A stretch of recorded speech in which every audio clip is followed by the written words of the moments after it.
Friends, तो Vittore classes so हम एक और वीडियो लेके आए हैं जो कि 16 दिसंबर 2023 का करंट अफेयर है। तो चलिए इसे देखते हैं क्या है। पहला, Reserve Bank of India has raised the limit of automatic payment through unified payment interface to ₹1 lakh per transaction, a significant increase from the previous limit of 15,000। ठीक है, तो रिजर्व बैंक ऑफ इंडिया ने ऑटोमेटिक पेमेंट का जो मतलब खुद से ही payment हो जाए उसके लिए जो 15,000 का लिमिट था बढ़ा के 1 लाख कर दिया गया है। ठीक है, मेनली इसमें यही इंपॉर्टेंट है, ज़्यादा कुछ और है नहीं। ये ध्यान रखिएगा, AFA मतलब क्या होता है? Additional factor of authentication. Authentication मतलब होता है कि चेक कर लेना ठीक से। दूसरा, Reliance industry limited and DBS bank have joint forces to establish a tailored financing programme for the compressed biogas project initiated by RIL। तो DBS और रिलायंस इंडस्ट्री मिलके अपना एक जो कंप्रेस्ड बायोगैस पे प्रोजेक्ट पे काम करेगी। ठीक है, तो DBS बैंक रिलायंस को उस पर मदद करेगी। India, South Korea, United States are set to commence an informal trilateral technology dialogue in first quarter 2024 in response to China's rapid progress in critical technology within the Indo-Pacific region।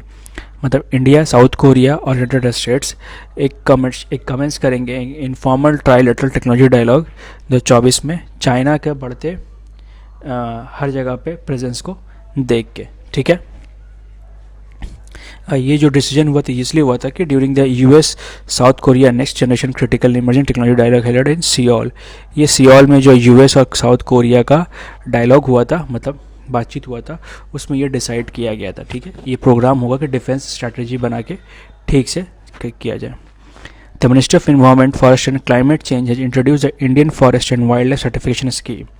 Minister of environment क्या किया? Forest and climate change and has introduced Indian forest and would certification scheme. मतलब उन्होंने start किया कि Indian forest और would certification scheme, a national forest certification initiative offering voluntary third party certification to promote sustainable forest management and agroforestry in the country। ठीक है, अगला, the finance minister release 10,000 crore in urgent assistant to meet the unexpected enhanced expenditure under the Rural Job Guarantee Scheme until the first batch of supplementary demands for grants is approved by the Parliament during next session। जो finance ministry है कि उन्होंने 10,000 crore extra दिए हैं ग्रामीण नौकरी guarantee योजना के तहत। मतलब उसमें बढ़े, जितना ज़्यादा खर्च बढ़ गया था उसके कारण से इन्हें ये देना पड़ा। ठीक है, this move was prompted by the exhaustion 95% of financial year 24 budgetary outlay 60,000 crore for the MNREGS. ठीक है, तो इसमें हुआ क्या था कि मतलब 60,000 करोड़ जो दिया गया उसका 95% पैसा खर्च हो चुका था, जिसके लिए और 10,000 करोड़ दिया गया जब तक कि 2024 में नया बजट एलोकेशन नहीं हो तब तक के लिए। The union cabinet chaired by PM Modi has approved the proposal to designate Surat airport as an international airport. Surat airport को इंटरनेशनल एयरपोर्ट को अप्रूव किया गया है यूनियन कैबिनेट के द्वारा, जो कि मोदी ने इनिशिएट किया था। ठीक है, हाँ, तो ये क्या होगा कि बहुत सारे इसमें चीज़ें बढ़ेंगे, एक्सपोर्ट इंपोर्ट भी बढ़ जाएगा। जिस सबसे सूरत का बिजनेस बढ़ रहा है, अभी नया जो ऑफिस बना है सबसे बड़ा ऑफिस सूरत में, उसको लेके भी, उसके कारण से भी टेक इन्वेस्टमेंट्स और टेक ऑफिसेस बहुत कुछ खुलेंगे। ऐसे ही सूरत डायमंड का वो है, हब है पूरा, तो बहुत ट्रैवलिंग होता है, जिसके कारण से एक इंटरनेशनल एयरपोर्ट बनाना बहुत ही ज़्यादा ज़रूरी था।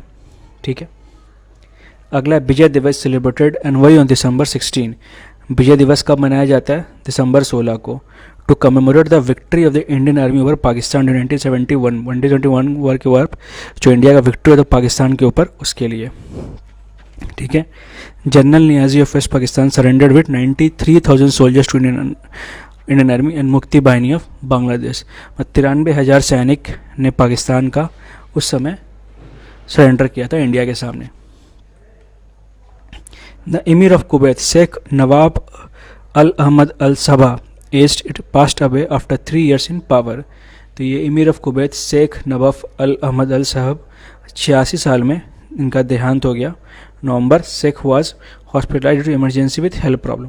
उनको हॉस्पिटलाइजेशन हुआ था किसी प्रॉब्लम के कारण। वो 1937 में बॉर्न हुए थे और वो 5th सन थे कुवैत के लेट रूलर शेख अहमद अल जबर अल सबा के। फॉलोइंग इज डेथ शेख मिसाल अल हमद अल Jaber al Sabah was named the new emir of country. मतलब कुवैत का नया इमीर कौन बना है? शेख मिसाल अल अहमद अल जबर अल सबा। ठीक है, तो ये आपको ध्यान रखना है। तो करंट अफेयर के लिए वीडियोज़ को देखते रहे। अगर अच्छा लगा हो वीडियो तो लाइक करें, कमेंट करें, शेयर करें, सब्सक्राइब करें। देखने के लिए thank you and all the best for your exams friends. Thank you for watching.